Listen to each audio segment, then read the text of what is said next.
24 debates. Camino al plebiscito.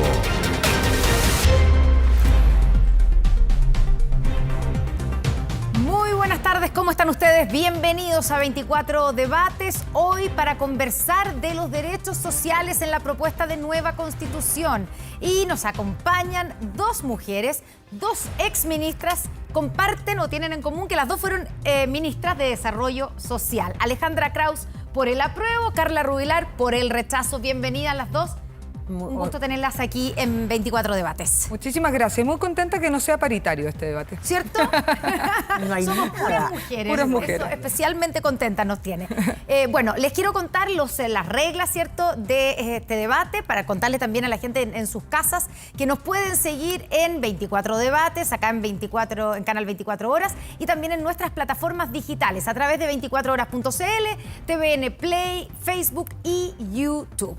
Bueno, cada una de ustedes tiene 9 minutos, ¿cierto? En total son 24 minutos aproximadamente en el programa, pero cada una de ustedes tiene 9, que los puede administrar como ustedes quieran. Para eso tienen una tablet ahí en su podio que les va a ir indicando cuántos minutos les quedan, ¿cierto? Les va a ir descontando a medida que hagan sus intervenciones. Obviamente siempre se recomienda acotaciones más cortas para poder pasar por la mayor cantidad de temas, y también los relojes, los cronómetros están saliendo, van a aparecer ahí en las pantallas de cada una de ustedes. Comencemos de inmediato.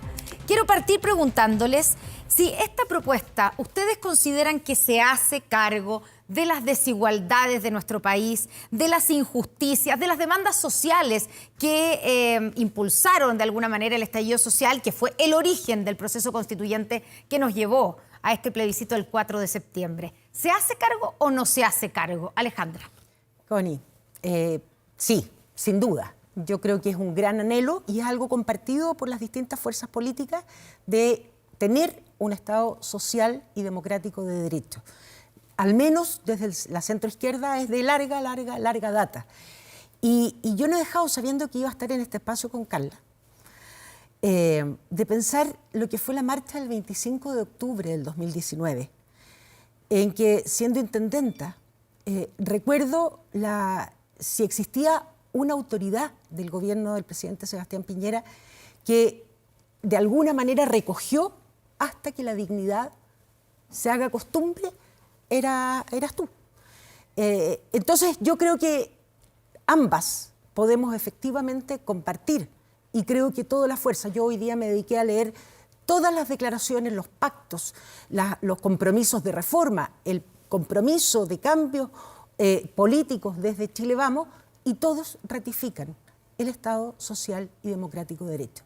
Los cambios son siderales en temas paritarios, en tema niñez, en tema de los adultos mayores, en tema de la naturaleza. El trabajo doméstico y de cuidado que se recoja efectivamente en la Constitución, el acceso al trabajo decente. Yo creo que en eso todos estamos de acuerdo. ¿Carla? Sí, bueno, saludar Connie y Alejandra. Yo creo que efectivamente no hay discusión al respecto de que vamos a avanzar, pase lo que pase el 4 de septiembre, hacia un Estado social y democrático de derecho. Así lo he dicho efectivamente los partidos de Chile Vamos, están en la declaración. Por lo tanto, si hay algo que no está en discusión y le podemos garantizar muy bien, como decía Alejandra, es que vamos a avanzar hacia allá. La pregunta es si esta Constitución se hace cargo, y de buena manera, efectivamente. De entonces, la pregunta es esas demandas. Si efectivamente el Estado social y democrático de derecho, tal cual como está escrito en este borrador y propuesta de la Constitución, es el que anhelaron y salieron a marchar los chilenos ese 25 de octubre del año 2020. Y aquí la pregunta es, ¿un Estado social y democrático de derecho es más parecido a Europa? ¿O es más parecido efectivamente a Latinoamérica? Tenemos diferentes representantes de los estados sociales y democráticos, y si algo hemos aprendido de la experiencia es que no basta con poner derechos en las constituciones para que eso se cumpla. Y cuando efectivamente uno analiza, ¿no es cierto?, lo que hay detrás, esa esperanza que transmitía también Alejandra al respecto de que esta Constitución se pueda hacer cargo de las brechas, de la desigualdad, de ese dolor, de la rabia que efectivamente puede haber generado este proceso. La verdad es que yo tengo varias dudas, porque para que efectivamente esto pase, este Estado social y democrático garantice ciertas cosas y ciertas esperanzas de los chilenos y chilenas, hay que tener un sistema político que genere gobernanza y genere acuerdos. creo que tenemos deficiencia en este proyecto de borrador de nueva Constitución. Tiene que haber un financiamiento acorde con una Constitución que permita efectivamente que los recursos salgan. Hay estudios de un canal cercano de aquí donde se dieron a conocer los especialistas y planteaban de un costo de cerca de 9 puntos del PIB hasta 14 puntos del CEP. ¿De cuánto costaría efectivamente implementar entonces, esta nueva Constitución? La verdad es que cuando uno empieza a ver qué es necesario para que esto se cumpla, la verdad es que a mí me da la sensación de que este borrador de la nueva Constitución puede generar bastante desilusión y puede atentar contra la legitimidad que se llama en algunas formas de resultado de los procesos constituyentes. Ya, les voy a hacer otra pregunta también para que vayamos definiendo lo que cada una cree y piensa o define como el Estado Social de Derecho, porque efectivamente hay un acuerdo en que no solamente esta propuesta constitucional, sino que todos los sectores quieren avanzar hacia allá, ¿cierto? De un Estado subsidiario a un Estado social de derechos y democrático. ¿Y qué significa para cada una, Alejandra? A ver, previo a eso me parece importante hacer algunas precisiones respecto a lo que señalaba Carla. Primero, no hay ninguna constitución del mundo en que en la misma o cuando se haya estado legislando respecto a la misma, se haya establecido el monto que esto cuesta. Eso es súper importante señalarlo. Son apreciaciones necesarias. Muy bien sabemos, todas las leyes deben ir con el informe financiero que corresponda. Sin embargo, no hay ninguna. Segundo, es tremendamente importante que lo que propone esencialmente, aparte de cambios radicales en el reconocimiento de nuevos derechos, hay avances en salud, educación, que son tremendamente relevantes. Y además están consagrados los principios de responsabilidad fiscal y progresividad, algo que ha sido propio de buenas gobernanzas. Y eso se consagra a nivel constitucional. Ahora, yendo a la pregunta de Connie, para mí, el Estado social y democrático de derecho, que supone el reconocimiento individual y colectivamente de derechos que les permita a las personas desarrollarse en su plenitud, también es el rol prioritario del Estado que permite garantizar un entramado público para efectivamente hacer realidad estos derechos. Carla. Yo creo que es súper importante decir que el Estado social y democrático de derecho en el cual creemos es uno donde el Estado no lo hace todo. Y yo creo que hay que definirlo claramente. Nosotros no creemos en el monopolio del Estado porque personalmente creo que todos los monopolios son malos, inclusive el del Estado, porque deja prisioneros a los ciudadanos a tener que resignarse a la atención que le pueden dar, que puede ser excelente, como también podría ser muy mala. Entonces, creemos en un Estado social donde no solo el Estado lo puede hacer todo, y eso lo aprendimos en la pandemia, nos dimos cuenta que el Estado no tiene esa capacidad, donde la sociedad civil tiene un rol extremadamente relevante y eso lo tiene en cuidado, lo tiene efectivamente en mejoras salariales, lo tiene en el desarrollo del emprendimiento, lo tiene en innumerables otras áreas. Lo mismo en salud, lo mismo en vivienda. Entonces, hay varias áreas en las cuales nosotros creemos que el Estado tiene un rol garante, la sociedad civil tiene un rol relevante. ¿Pero como un Estado subsidiario, como el que consagra esta Constitución o algo más? No, porque efectivamente lo que creemos... ¿Qué diferencia tendría?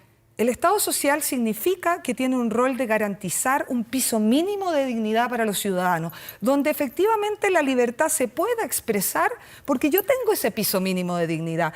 Muchas veces se habla de que la libertad existe, pero esa libertad está muy supeditada al bolsillo, ¿no? ¿A cuánto ingreso yo tengo? Eso no puede seguir pasando y por lo tanto el Estado debe garantizar ese piso mínimo de dignidad. Pero eso no implica que reste la participación de la sociedad civil, del ámbito privado, porque claramente no creemos en un Estado monopólico que lo pueda hacer todo. Y lamentablemente este borrador de la Constitución tiene mucho de eso, propende mucho a que es estatal, solo público, no deja claridad al respecto del rol de la sociedad civil y de los privados, parece que mira con mucho recelo, algo que yo quiero decir, hace muy poquito en la pandemia vimos cómo funcionaba muy bien el poder asociarse de manera virtuosa con los diferentes actores que tiene nuestra sociedad. Carla planteaba el tema de los costos y de cuánto costaría, ¿cierto? Y que hay algunas proyecciones de cuánto costaría aplicar esto.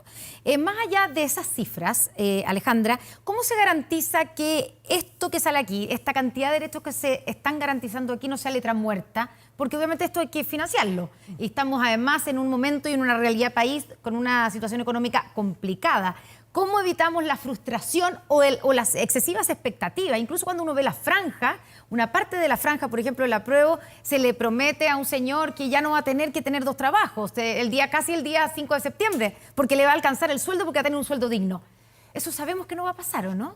No al menos el 5 de septiembre, si es que se aprueba sin duda, no el 5 de septiembre. ¿Cómo evitamos esa expectativa y que esto sea realista? Connie, yo pensaba a propósito de lo que tú señalas. Hoy día no tenemos todavía aprobada esta propuesta de constitución y tenemos un tema de crecimiento. Tuvimos una pandemia donde el ministro Mañalich dijo: se me cayó el castillo de naipes.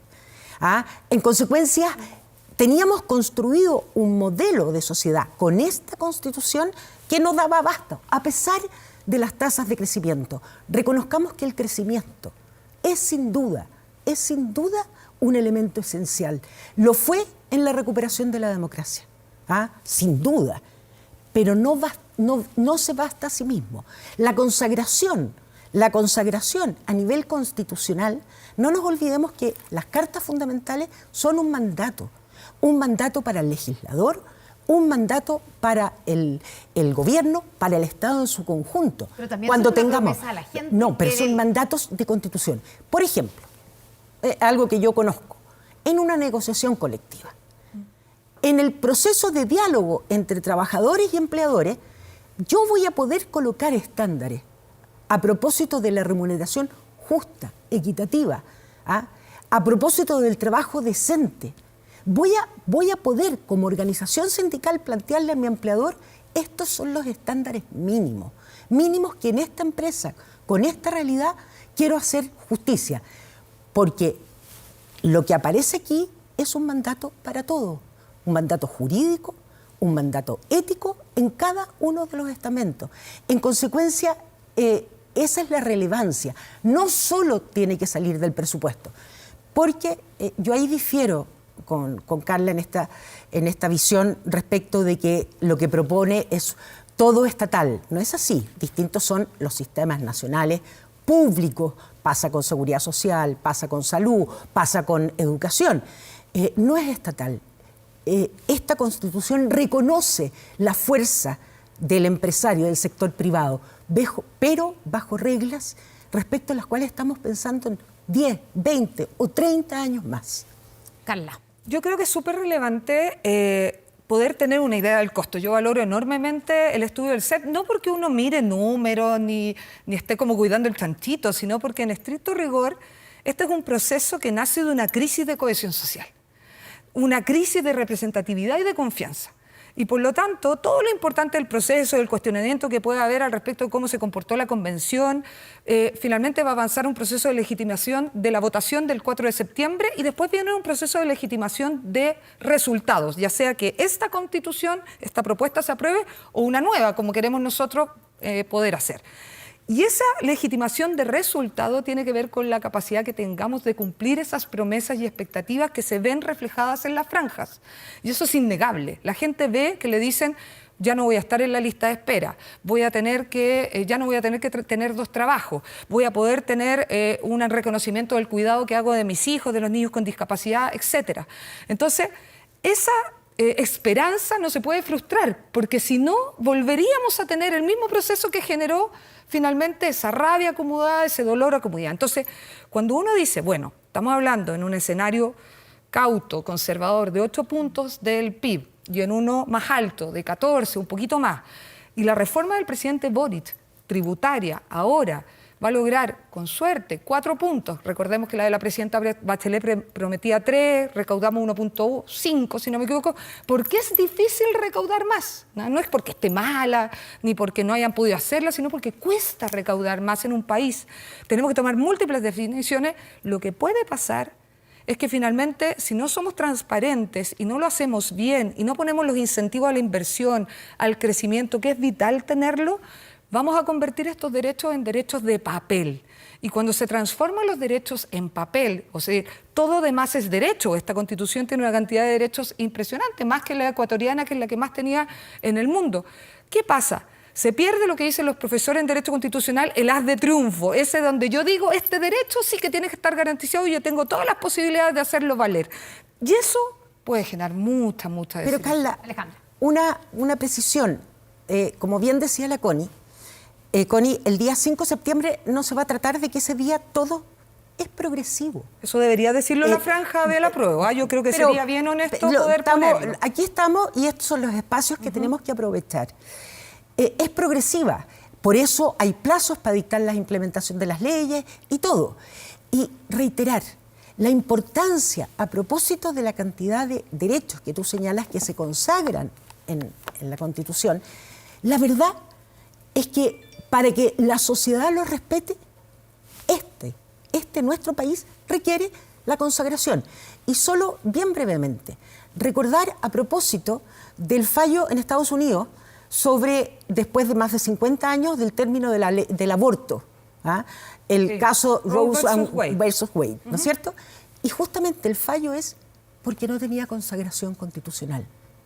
En consecuencia, la consagración de los derechos en la Constitución es tremendamente relevante para un modelo de sociedad. Pero es súper importante decir de que el tenerlo en la Constitución, que yo comparto y que yo celebro, creo que es bueno consagrar los derechos sociales, no garantiza inmediatamente ese cumplimiento. Y tenemos, como yo decía anteriormente, constituciones y estados sociales a lo europeo, ¿no?, que no necesariamente tienen un decálogo de derechos, y sí latinoamericanos como Bolivia, Ecuador y Venezuela, que no necesariamente se cumplen. Entonces eso es súper importante transmitirlo, porque yo insisto, aquí está el corazón de las marchas. Y como está el corazón de las marchas, lo tenemos que hacer bien. Bueno, pero lo ha dicho claramente Alejandra, la importancia de la gradualidad, ¿cierto? Y que esto es un proceso que no es de un día para otro. Evidentemente lo importante es que la gente lo entienda así también, para que no exista una falsa expectativa. Quiero preguntarles por algunos de los derechos. No vamos a poder recorrerlos todos, pero ¿cómo se imaginan ustedes el Sistema Nacional de Salud que está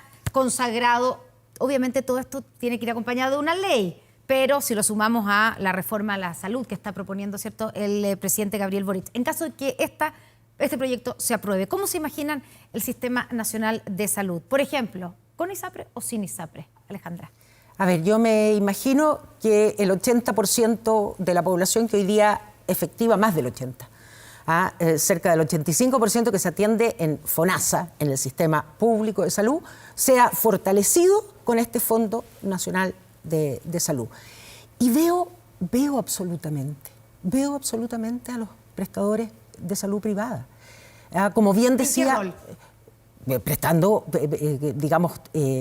dando satisfacción y dando cabida a las prestaciones de salud que hoy día lo hacen. Lo que ¿Pero pasa como es que, seguro distinto? No, las ISAPRE, prestadoras de salud. Las ISAPRE las veo como seguro. Si al final lo son, si al final las ISAPRE funcionan como seguros complementarios de salud, en los hechos. ¿Cuántas veces hemos visto en los tribunales los recursos de protección que se interponen para que efectivamente se financian medicinas para tratar el cáncer de mama? Son efectivamente seguros complementarios. ¿Y con prestadores privados? Sin duda, sin duda. Porque hoy día también hay una cantidad, más o menos la mitad de la gente que se atiende en FONASA, o sea, que digamos que tiene la opción de elegir. Nosotros como de elegir y elige prestadores privados. Sí, y absolutamente. Muchas veces, además, con un costo y con la un opción esfuerzo. la opción de elegir con garantías mínimas debe garantizarse. Carla. Lo primero que quiero decir es que yo hablaba del piso mínimo de dignidad que yo creo que todas las personas tienen que tener para tener realmente libertad. Pero en esa construcción hay que tener mucho cuidado de no sacrificar efectivamente esa libertad, y yo veo ciertos atisbos de esto en materia de salud. Es importante decirle a la ciudadanía que lo que quedó en el proyecto de convención es que todos los fondos de las cotizaciones, ese 7% que uno pone, uno ya no va a tener la libertad de ponerlo donde quiera, en el asegurador privado o en el público, sino que va a ir a un fondo público de un órgano público, ¿ya? Eso podrá ser bueno o malo, va a debatir y va a depender mucho del modelo que el país quiera tomar. El 7% que hoy día hay un grupo pequeño, hay que decirlo. Son 3 millones y medio. Sí, un grupo, 3 millones y medio de personas que va a la ISAPRE, va a ir a FONASA, como todo el resto. Así es. Y la persona que quiera efectivamente tener un seguro complementario, porque las ISAPRES como las conocemos ya no van a existir, si van a tomar un seguro complementario van a tener que poner el 7% a este fondo común y sobre ese 7% tomar un seguro complementario, que probablemente es a lo que van a propender las ISAPRES hoy día. Pero ese seguro complementario no lo van a poder tomar los 3,5 millones de personas, porque muchos de ellos no van a tener los recursos para hacerlo, y otro porcentaje que aunque lo tenga, no va a poder tomar ese seguro porque va a tener enfermedades preexistentes. Y estos seguros complementarios no son de seguridad social y por lo tanto son como los seguros que tomamos las personas. FONASA y SAPRE toma un seguro complementario y lo toma año a año. Que puede que y no si te uno se acepten, enferma, digamos. el año termina y ya no lo tiene. Entonces, un porcentaje importante por recursos y otro porcentaje importante por sus enfermedades, no va a poder tomar este seguro complementario y se va a tener que ir al sistema asegurador público o con lo que se determine según la ley. ¿Eso es bueno o malo? Va a depender, pero personalmente creo que en un sistema tan colapsado como el nuestro, con más de 2 millones de personas esperando en lista de espera por una atención de especialidad, más de 320.000 personas esperando una cirugía, con hospitales que no se construyen de la noche a la mañana, forzar esa migración no me parece correcto, ni creo que era una buena decisión. Le quedan 18 segundos a la representante del rechazo, Carla Rubilar. Rechazo con esperanza, por favor, gracias. Alejandra. Yo apruebo con certeza. Alejandra. Pero Carla, a ver, lo primero, para dejar claro, en la Constitución, en el artículo 44, número el derecho 7, a la salud. El Sistema Nacional de Salud podrá estar integrado por prestadores públicos y privados. Prestadores. Sí, prestadores. Sí. Pero si es que tenemos que entrar al rol prioritario, si esto es el Estado Social y Democrático de Derecho. A propósito de las inquietudes que legítimamente plantea Carla y que sin duda las personas así lo sienten, es importante señalar que la interpretación que se haga en el proceso de implementación de las leyes que van aparejado de estos derechos, tiene que haber una interpretación armónica y sistemática de toda la Constitución. Y no nos olvidemos que los derechos fundamentales que se garantizan también están relacionados unos con otros. La vida, el derecho a la vida, se garantiza con un derecho a la salud integral. Eso es lo que hemos tratado a través de recursos de protección, pidiendo que se financien medicamentos de alto costo, porque la vida de las personas supone otros derechos que tienen que estar en plenitud, y la salud lo es. En consecuencia, las preexistencias, todas las observaciones que tú muy bien planteas, deben ser recogidas adecuadamente en los procesos de la ley que se debe implementar. Se nos terminó el tiempo, quedan, sí, unos 15 segundos para Carla Rubilar, a ver, para que le responda, ¿cierto?, Alejandra Kraus, porque claro, ya se nos terminaron los 9 minutos de cada una. Pero igual vamos a darle, ¿puedo preguntar un último derecho, no? Ver, ya, el director me está dando permiso, ¿ah? A ver. Ya, es que quiero también pasar por la seguridad social, que es un tema pues, además que Alejandra, sobre todo que Alejandra imagínese, maneja muy bien. Esto es el artículo 45, exactamente el que establece un sistema de seguridad social público. Pero aquí quiero sumar el acuerdo de los partidos oficialistas que dicen que en caso que se apruebe esta Constitución, este proyecto, ellos están por también sumar este punto. Seguridad social. El texto del acuerdo apunta que el sistema será en base a un nuevo modelo mixto, donde seguirá existiendo un componente de capitalización individual en los mismos términos que en la actualidad. ¿Cómo se interpreta esto? ¿Un sistema cómo quedaría? Porque esto no sale en la No, y no nos olvidemos, no tiene por qué salir, si eso Ya. es producto de la ley. Ok, están pero los ¿cómo se principios. interpreta esto? ¿Que habrá capitalización individual y que habrá heredabilidad de los fondos entonces? Lo que pasa es que la heredabilidad de parte, ¿no? La heredabilidad no está hoy día en el decreto ley 3.500 como un principio. La heredabilidad Sí, pero los supone... fondos como son de los pero trabajadores, pero la propiedad solamente, privada está protegida por eso. solamente en el caso del retiro programado. Sí, por supuesto. Solamente y una vez que y No en la siempre y renta cuando vitalicia. exactamente, no en la renta vitalicia, pero ese es otro retiro, sistema. retiro programado, pero en el sistema de pensiones en general, es la forma de pagar. El retiro programado y solo que no tengas beneficiarios de pensiones de supervivencia. De acuerdo a lo que señaló el ministro Marcel, de 8 pensionados, tan solo uno deja herencia, más que heredabilidad a los fondos, deja herencia. Deja herencia y nunca son lo que queda más de 2 millones de pesos. En consecuencia, digamos, no es la heredabilidad, el funcionamiento, digamos, propio del sistema de herencias que tenemos en nuestro país. ¿Qué es lo que dice eso? Sistema mixto, yo creo que lo han dicho y eso tiene que ir en el proyecto de ley, donde participen digamos, gestores privados. ¿Con AFP o sin AFP? Es que es un sistema distinto lo que se va a proponer, donde vas a sin gestores AFP. sin lo que hoy día entendemos, sin lo que hoy día entendemos como AFP. Carla. Lo bueno del artículo 45 es que habla de la seguridad social y, bueno, en algunos países la salud está dentro de la seguridad social y está pre, postnatal, está cuidado y otras cosas. Pero sobre este tema yo quiero poner un solo punto. Cuando dijimos que la gente había salido a marchar por sus sueños, es cosa de revisar qué quería que le garantizara la Constitución en esta materia. Pensiones dignas, por Quería que le ejemplo. garantizara pensiones dignas, fondos propios, heredabilidad de los fondos.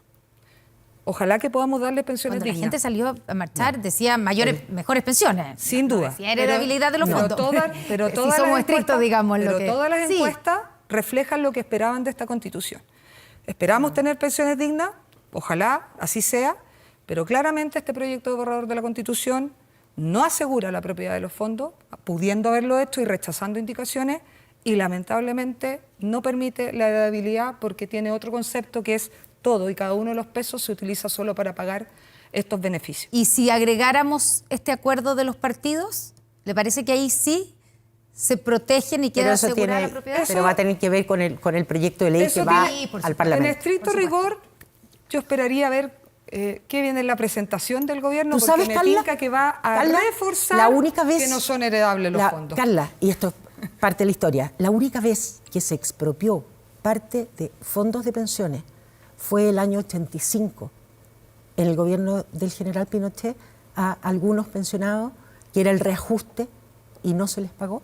Es que y yo nunca... ni siquiera estoy planteando la Por eso, expropiación. lo que quiero Estoy decir es que el planteando- sistema de seguridad social supone principios que están consagrados. Así es. La seguridad social es más que las pensiones. Y lo dije, la seguridad social es más que las pensiones, y para ti diciendo, solo estoy diciendo que lo que esperaban los chilenos de su Constitución, y es cosa de ver todas las encuestas, es que le aseguraran la propiedad de los fondos y le generaran la posibilidad de tener certeza de que lo van a heredar. Se nos Eso acaba el tiempo. no está. Y como se vota sobre el texto, es importante decirlo que eso no está. Carla Rubilar, Alejandra Kraus, muchas gracias por estar Muchas con nosotros gracias, en Connie. este Muchas debate gracias, Carla. de 24 debates. Y si quieres muchísimas. revisar los detalles de lo que dijeron nuestras invitadas o revivir el capítulo completo de 24 debates, te invitamos a ingresar a 24horas.cl, escanea el código QR e ingresa a nuestra sección dedicada al proceso constituyente. Vamos a una pausa, ya continuamos con más Noticias 24 y mañana, por supuesto, a las 18 horas, como todos los días, otro debate aquí en 24 Debates.